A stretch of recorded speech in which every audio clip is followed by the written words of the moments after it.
Hi everyone, welcome to the Sparkcoin YouTube channel. And today I'm so honored to have our speaker, Samson Williams. Hi Samson, how are you?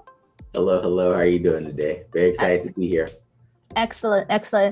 And then Samson is such a wonderful, professional. He is a professor and then teaching law, right? And in the crypto, blockchain, FinTech combinations. And then you are also a serial entrepreneur investor and also book writer, and also have some exciting projects called Space Economy. So just as a disclaimer, I am not a lawyer. Okay. I do teach at the University of Hampshire School of Law. I was recruited to help them set up their blockchain, cryptocurrency, and law certification program. But under no reason should you ever misconstrue me as a lawyer. So nothing I say is legal advice.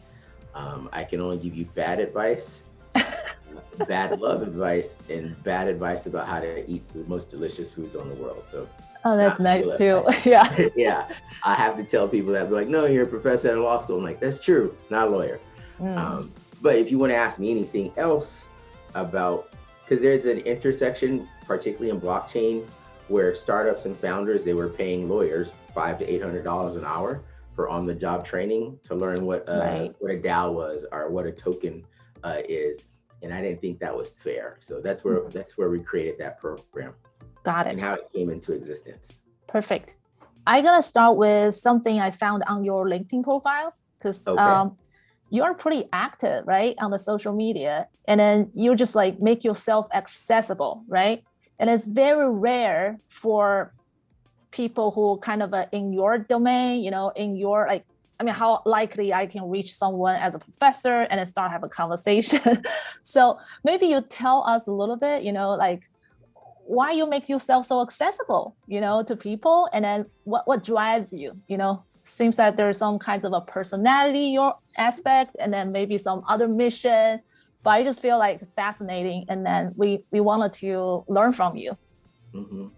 Well, it's twofold, because I paid the iron price to be an asshole, and what that means is I've had to break a lot of hearts. So sometimes I am very busy. So if it's not on my calendar, it's not going to happen. Right. And so there's a difference between being accessible and available. Got it. So you can access me online on LinkedIn, because I like to engage with the community folks. Right. By training, I'm a cultural anthropologist, and so I talk to humans about human stuff. Yep. And so I try to make myself accessible, because if you ask me a question publicly, I'll get around to answering it. Often people want to pick your brain. They don't actually want to pick your brain. They want you to pay attention and provide them subject matter expertise and feedback. And so I'm too lazy, and I don't want to actually do that, because then it requires me to stop, focus, versus just casually look at something. So I always be accessible online in public, because then I don't have to charge you for any of the information I provide. But you have to run the risk of asking me a question in public. In my opinion, is the least important. It's the hundreds of thousands of other people who be like, hey, what are you talking about? That's so crazy. And so, because I do teach and I have a couple of ventures going on, I literally have something else to do. But I would like to be accessible, particularly for startups and founders. Again, sometimes they want to pick your brain, and I tell them, no, you don't. You want some expert help. So what you can do is just ask me the question on Twitter or LinkedIn, and we will crowdsource your responses, because my opinion doesn't matter compared to the community, the crowd, who will ultimately be your customers. Oh, wow. That's a new era, right? How do you reach your potential customers and then build a relationship and trust? Yes. So let me throw in one more thing about social capital, because go ahead. And I teach courses on blockchains and cryptocurrencies, right? And I'm like, guys, digital currencies are as old as credit cards.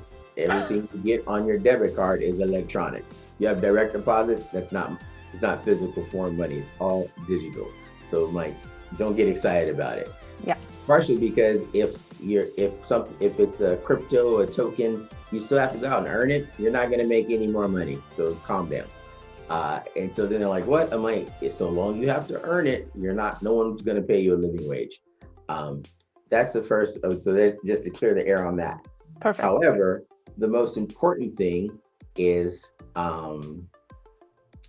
virtual currencies. And where social capital comes in, because social capital has value as a virtual currency, because I run on a world of favors. So when I travel the world, if no one owes you a favor, you're screwed. So when I travel the world, I'm often somewhere. If I'm ever in Thailand, I can call my buddy Andy and be like, "Hey Andy, come pick me up from the airport."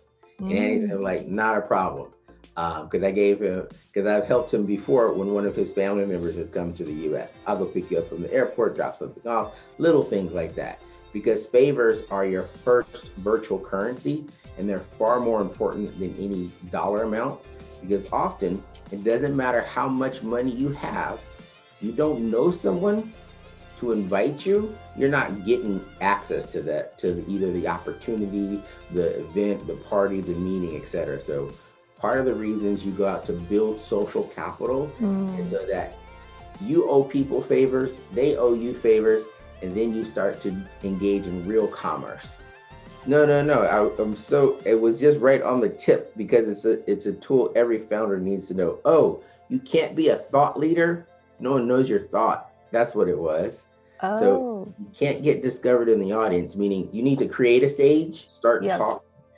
And what do you talk about? Whatever your passion is, you can't be a thought leader if no one knows what you think.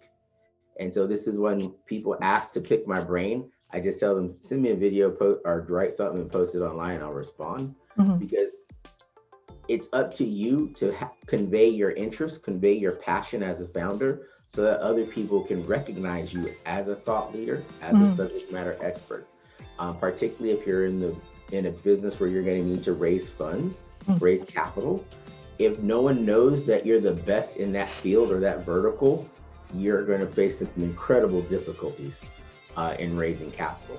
That is the thing I meant to say. I wish I can hear your advice 2 years ago.